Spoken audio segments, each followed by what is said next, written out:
Hello everyone, welcome to Mahishmati studios. இன்னைக்கு second ஷோல நம்ம பார்த்த படம் பராசக்தி.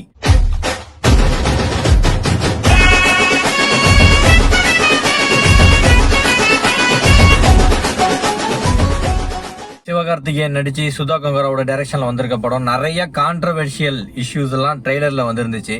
இந்த படத்தெல்லாம் நம்மளால ரிவ்யூ பண்ண முடியாது. ஏன்னா இது ஒரு ஸ்டேட்மெண்ட். இது ஒரு பொலிட்டிக்கல் பவர்ஃபுல் ஸ்டேட்மெண்ட். உண்மையாலுமே இந்த அளவுக்கு போல்டான படம் நம்ம ரீசெண்டா பார்த்தோமான்னு கேட்டா எனக்கெல்லாம் பெருசா தெரியல. நம்ம போல்டான படம் எதை நினைச்சிட்டு இருப்போம் அப்படின்னா, வெள்ளக்காரனுக்கு எதிராக எடுத்த படத்தை தான் நம்ம நினைச்சிட்டு இருப்போம். பிஃபோர் இண்டிபெண்டன்ஸ் மூவிஸ் நிறைய வந்திருக்கு, எவ்வளவு போல்டான அட்டெம்ப்ட்னு நினைச்சிட்டு இருப்போம். பட் எதிரி இங்க நின்றுட்டு இருக்கும் போதே அவங்ககிட்டயே ஒரு படத்தை எடுத்து அவனுக்கே டெலிகாஸ்ட் பண்ணி காட்டுற அளவுக்கெல்லாம் இது வரைக்கும் நான் ரீசெண்டா எங்கேயும் நம்ம பார்க்கல. ரொம்ப போல்ட் அட்டெம்ப்ட், மிகப்பெரிய போல்ட் அட்டெம்ப்ட். இந்த சென்சார்ஸோட கட்ஸ் எல்லாம் இல்லாம வந்திருந்தா இன்னும் பவர்ஃபுல் இம்பாக்டா இருக்கும்னு எனக்கு தோணுச்சு. பட் அது இல்லாம கடைசி அந்த கிளைமேக்ஸ்ல கூட நிறைய எடிட் பண்ண மாதிரி எனக்கு ஃபீல் ஆனிச்சு. கிளைமேக்ஸ் ரொம்ப ஷார்ட்டா இருக்கும், கட் பண்ணதான் ஃபீல் ஆச்சு. பட் படத்தை பொறுத்த வரைக்கும் ஒரு ஸ்பாய்லர் இருக்குன்னு சொல்லக்கூடாது. சம்திங் லைக் தட் ஒரு கையெழுத்து ஒரு ரோல் பண்ணும் இந்த படத்துல. சிக்னேச்சர் அப்படிங்கிறது ஒரு ரோல் பண்ணும். இந்த படத்துக்கு நான் வாங்கின டிக்கெட் அந்த சிக்னேச்சர் 1965 நான் போட்ட சிக்னேச்சரா நான் பாக்குறேன். இந்த படத்துக்கு 4 டிக்கெட் வாங்கியிருக்கேன், 4 சிக்னேச்சர் நான் போட்டேன். ஸோ இந்த படத்துக்கான ஆதரவுங்கிறது ஜஸ்ட் ஒரு ஹிந்தி எதிர்ப்பு போராட்டமா அப்படின்னு கேட்டோம்னா அதுக்கு பதில் படத்திலேயே இருக்கு. இது ஹிந்தி எதிர்ப்பு கணக்கு படமும் கிடையாது, ஹிந்தி பேசுற மக்களுக்கான எதிர்ப்பான படமும் கிடையாது. இது திணிப்புக்கான படம், இம்போசிங்க்கு தான் அதை எதிர்க்கிற படமே தவிர நாங்க படிக்கிறோம் படிக்கல அப்படிங்கிறது வேற. எங்களோட சுய விருப்பம் அப்படிங்கிறதுக்கு தான் இந்த படம். என்ன எத்தனையோ வாட்டி இதை சொல்லி சொல்லி சொல்லி பார்த்தாச்சு, இப்போ ஒரு படமும் எடுத்து காட்டியாச்சு. இது அதுக்கப்புறம் படமா பார்க்கும் போது சுதா கங்கராக்கு இது வரைக்கும் இந்த படத்துல டெக்னிக்கலி இந்த படத்துல ஆக்ஷன்ஸ் நிறைய இருந்துச்சு, சூப்பரா இருந்துச்சு. மியூசிக் வேற லெவல்ல இருந்துச்சு, சூப்பரா பண்ணியிருந்தாங்க. அதுவும் ஜிவி பிரகாஷோட மியூசிக்லாம் அவ்வளவு கூஸ் பம்ஸா இருந்துச்சு. ஃபர்ஸ்ட் சீன்ல இருந்து கடைசி சீன் வரைக்கும் அவ்வளவு கூஸ்பம்ஸான மியூசிக்ஸ் இருக்கு. படம் டெக்னிக்கலி வேற லெவல். சினிமாட்டோகிராஃபிலாம் எனக்கு தெரிஞ்சு இந்த இடத்துல எப்படி அவங்களுக்கு லைட் வந்ததுன்னு எனக்கு தெரியல, அந்த அளவுக்கு இருந்துச்சு.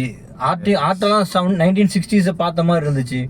அதுதான் அவங்களோட டெக்னிக்கல் டீம் பயங்கர ஸ்ட்ராங்கா இருக்கு. பட் அதே போல அவங்க கேஸ்டிங்கும் செம்ம ஸ்ட்ராங் தான்.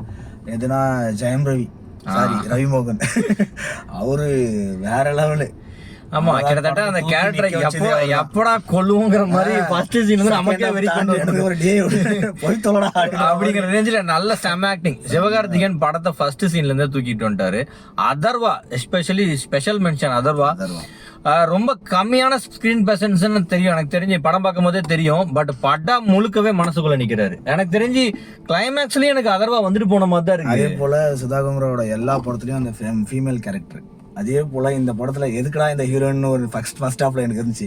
செகண்ட் ஹாஃப் கிளைமேக்ஸ் கிட்ட எல்லாம் பாத்தீங்கன்னா பரவாயில்ல, அவங்க அதுக்குன்னு ஒரு கேரக்டர் அதை கூட திணிச்ச மாதிரி கூட கிடையாது. அந்த கேரக்டர் ஆரம்பத்துல இருந்தே கரெக்டா கொண்டு வந்து சூப்பரா இருந்துச்சு. ஃபர்ஸ்ட் ஹாஃப்ல கொஞ்சம் எனக்கு இது தேவையான்ற மாதிரி ஒரு ஃபீலா இருந்துச்சு. செகண்ட் ஹாஃப்ல எல்லா படத்துலயும் வர மாதிரி தண்ணி கேன் போட வந்துருவாங்களோன்னு நினைச்சிட்டேன். பார்த்தா செகண்ட் ஹாஃப்ல பக்கா எந்த கேரக்டருமே வேஸ்ட் பண்ண மாதிரி தெரியல. எல்லாமே பக்காவான ரைட்டிங், ஒரு கம்ப்ளீட் பிலிம் மேக்கிங்கா பார்த்தாலும் ஒரு பக்காவான கம்ப்ளீட் பிலிம் மேக்கிங்.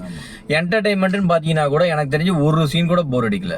2.5 மணி நேரம் 2 மணி நேரம் 40 நிமிஷம் படம் த்ரில்லராகவே போகுது. செகண்ட் ஹாஃப் எஸ்பெஷலி வேற லெவல்ல போகுது. கிட்டத்தட்ட ஒரு 68 வருஷம் கழிச்சும் அந்த உணர்வுகள் நம்ம மனசுக்குள்ள இன்னும் இருக்கு. அவனுங்க திணிப்பு இன்னும் நம்ம கிட்ட வந்துகிட்டே இருக்கு. அப்படிங்கும் போது இந்த போராட்டத்தோட பலத்தை நீங்க பாத்துக்கணும். 3 தலைமுறை மாறினதுக்கு அப்புறமும் இன்னும் நம்ம போராட வேண்டியதா இருக்கு அப்படிங்கறது தான் எனக்கு ரொம்ப வருத்தமா இருந்தது. 1959 இருந்து மினிமமா ஆக்சுவலா அந்த படத்திலேயே ஒண்ணு சொல்றாங்க, இன்னும் 1939 ஆரம்பிச்சிருச்சு இன்னும் போராடுறாங்கன்னு. அப்படிலாம் பார்த்தோம்னா கிட்டத்தட்ட ஒரு 85 வருஷம் 90 வருஷமா இந்த போராட்டம் போய்கிட்டே இருக்கு. இன்னும் 900 வருஷம் இந்த போராட்டம் போனாலும் நாங்க இப்படியே தான் இருப்போம், எங்களை மாற்ற முடியாது அப்படிங்கிறது தான் என்னோட ஸ்டேட்மெண்ட்டு. அந்த படத்துக்கு நான் ஒரு கையெழுத்து போட்டேன், நீங்களும் ஒரு கையெழுத்து போட்டு வாங்க. Must watchable, must must must must watchable. எந்த மொழி பேசினாலுமே நீங்க படத்தை பாருங்க.